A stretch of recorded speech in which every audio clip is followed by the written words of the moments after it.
ำลังฟังสถานีวิทยุกระจายเสียง FM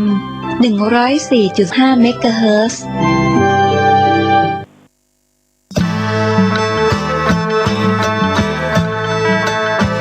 ออกพรรษาถวายผ้ากฐินทาน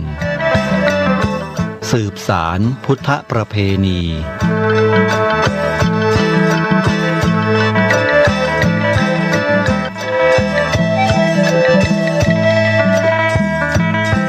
ออกพรรษาถวายผ้ากฐินทานเพื่อสืบสารพุทธประเพณี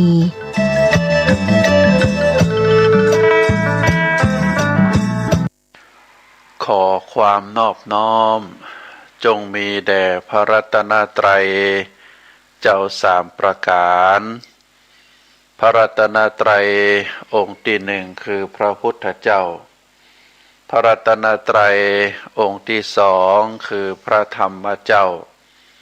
พระรัตนตรัยองค์ที่สามคือพระอริยสังฆเจ้าข้าพระพุทธเจ้าขอเคารพนบนอบกราบไหว้แตบไตรไวสาพระรัตนตรัยเจ้าถึงสามประการโดยความเคารพสักการะเป็นอย่างยิ่ง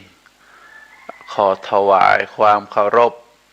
พระมหาเถรานุเถระเจ้าคณะพระสังฆาธิการ